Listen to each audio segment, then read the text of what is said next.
अस्सलामुअलैकुम, मेरा नाम है बिलाल। इस वीडियो में हम सीखेंगे कि किस तरह हम अपने सी के प्रोग्राम को प्रिपेयर कर सकते हैं। आई मीन्स के necessary steps for executing C program means के स्टार्ट से एंड तक जो भी प्रोग्राम को चलने के लिए स्टेप्स हैं वो हम आज देखेंगे। चैप्टर 8 में ये एक टॉपिक है। ये डायग्राम आपको नज़र आएगी जिसमें सारे स्टेप्स को वन बाय वन एक्सप्लेन किया गया है इस डायग्राम में। सबसे पहले जब हम सी का प्रोग्राम लिखते हैं तो इसका जो फर्स्ट स्टेप है मीन्स के the user enters the program and save it as a source file. सबसे पहली चीज़ क्या है, क्रिएट अ प्रोग्राम।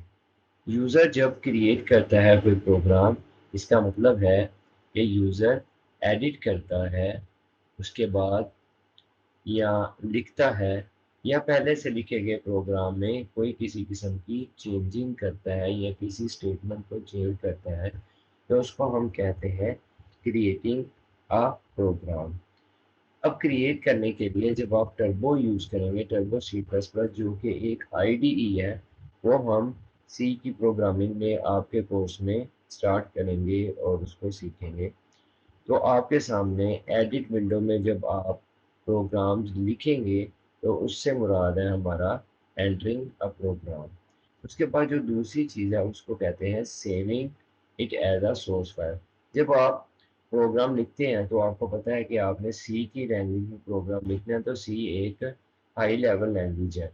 और आपको पिछले लेक्चर में ही बताया था कि हाई लेवल लैंग्वेज में जब हम कोड लिखते हैं तो उसको सोर्स कोड या सोर्स प्रोग्राम कहते हैं। और जब हम इसको सेव करते हैं तो ये एक सोर्स फाइल के तौर पर सेव होता है। सेव करने के लिए आप टर्बो पे सिंपली फाइल में जाके सेव पे क्लिक कर सकते हैं या F2 इसकी शॉर्टकट की होती है सेव करने की, वो आप यूज़ कर सकते हैं। F2 बटन दबाएंगे तो आपके सामने एक सेव डायलॉग बॉक्स आ जाएगा कि इसको सेव कहाँ पे करना है और किस नाम से करना है। बाय डिफ़ॉल्ट इसका जो नेम होता है वो नो नेम होता है, नो नेम 000.c। जब ये फाइल डॉट सी एक्सटेंशन के साथ सेव हो जाती है तो हमारी file as a source file के तौर पे हमारे सिस्टम में जिस लोकेशन में हमने सेव की होती है एक सोर्स फाइल वहाँ पे जनरेट हो गई होती है। सोर्स फाइल को हम कंपाइलर को देते हैं तो कंपाइलर इसको कंपाइल करता है।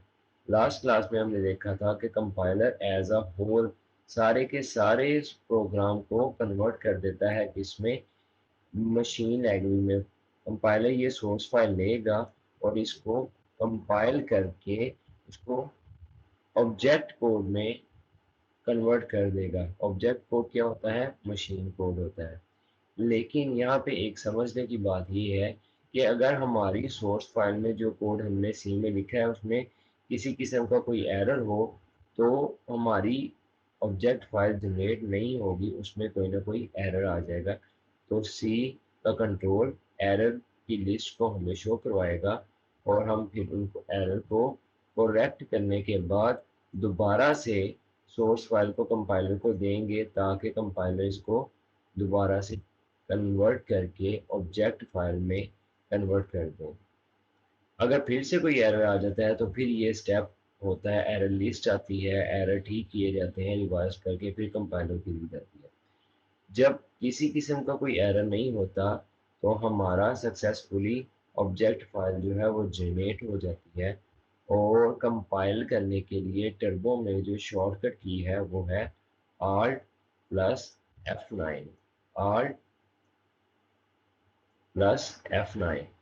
ये आप दबाएंगे तो आपकी कंपाइलिंग स्टार्ट हो जाएगी। जो आपका सोर्स कोड है वो कन्वर्ट हो जाएगा ऑब्जेक्ट फाइल में अगर उसमें किसी किस्म का कोई एरर नहीं है। कंपाइल करने के बाद हम इसको लिंक करते हैं। स्ट्रक्चर पढ़ेंगे उसमें मैं आपको बताऊंगा लिंक करने के लिए हम अपने ऑब्जेक्ट कोड को अब लाइब्रेरी फाइल्स के साथ लिंक करते हैं। लाइब्रेरी फाइल्स क्या हैं, वो हम प्री प्रोसेसर डायरेक्टरीज में लिखते हैं, डायरेक्टरीज में लिखते हैं।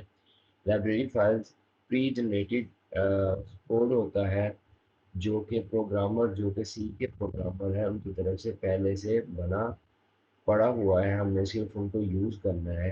तो जो हमने सोर्स कोड लिखा था जिसकी ऑब्जेक्ट फाइल जनरेट हुई थी, उसको सी के अंदर जो pre processor directory header files में हमने लाइब्रेरीज के नाम लिखे हैं, उनके साथ जब लिंक किया जाता है तो उसको कहते हैं लिंकिंग। और जो सॉफ्टवेयर वो काम करता है, उसको जो प्रोग्राम वो काम करता है, उसको लिंकर कहते हैं। जब ऑब्जेक्ट फाइल और लाइब्रेरी फाइल आपस में मिल जाती हैं तो हमारी एक लिंक्ड फाइल जनरेट हो जाती है जिसको हम कहते हैं एग्जीक्यूटेबल फाइल। ऑब्जेक्ट फाइल की जो एक्सटेंशन होती है वो होती है डॉट ओबीजे। जो हमारी सोर्स फाइल है उसकी जो एक्सटेंशन होती है उसकी डॉट सी होती है। जो हमारी ऑब्जेक्ट फाइल है उसकी डॉट ओबीजे होती है एक्सटेंशन। और जो हमारी एग्जीक्यूटेबल फाइल आती है उसकी डॉट ई एक्जी एक्सटेंशन होती है। ई एक्जी एक्सटेंशन को हम डायरेक्टली रन कर सकते हैं। रन करने के लिए मीन्स कि अब हमारे पास एक एग्जीक्यूटेबल फाइल आ गई है, हम इसको चला सकते हैं, हम इसको रन कर सकते हैं। तो रन करने के लिए जब प्रोग्राम हमारी एग्जीक्यूटेबल फाइल को हमारे कंप्यूटर की मेमोरी में लोड करेगा तो उसको लोडिंग कहते हैं। और जो प्रोग्राम इसको लोड करता है इसको लोडर कहते हैं। तो यहाँ पे हमारा एक क्वेश्चन क्लियर होता है कि लिंकर क्या होता है और लोडर क्या होता है। लिंकर ऑब्जेक्ट फाइल को लाइब्रेरी फाइल्स के साथ मिलाता है, उसको लिंकर कहते हैं। अगर मैं इसकी डेफिनेशन करूँ, the process of linking object file with library file is called linking and the program which links object file with library files is called linker. और लोडर की डेफिनेशन इस तरह कर सकते हैं कि program which loads executable file into the memory is called loader and the process is called loading।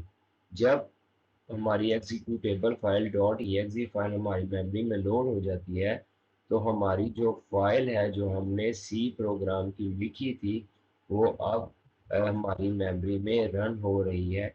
और run करने के लिए जो शॉर्टकट की है वो है control plus F9। Control plus F9 हमारी रन करने के लिए शॉर्टकट की है। जिस तरह हमारी कंपाइल करने के लिए शॉर्टकट की थी Alt प्लस F9, इसी तरह हमारी जो एग्जीक्यूट करने के लिए, जो रन करने के लिए शॉर्टकट की है टर्बो में, उसको जो की है वो है कंट्रोल प्लस F9। उम्मीद करता हूँ ये प्रोसेस, ये पूरा लोडिंग का प्रोसेस, एग्जीक्यूट करने का प्रोसेस जो है वो आपको समझ आ गया होगा। अगर इसमें किसी भी किस्म का कोई मसला आपको पेश आता है समझने में तो आप वीडियो के नीचे कमेंट बॉक्स में कमेंट करें, इंशाल्लाह आपकी क्वेरीज का जवाब दिया जाएगा। तब तक के लिए हमारी वीडियो को लाइक करें और अपने दोस्तों के साथ इसको लाजमी शेयर करें ताकि उनके भी कॉन्सेप्ट क्लियर हो सकें। हमारे चैनल को सब्सक्राइब कर दें। अल्लाह हाफिज़।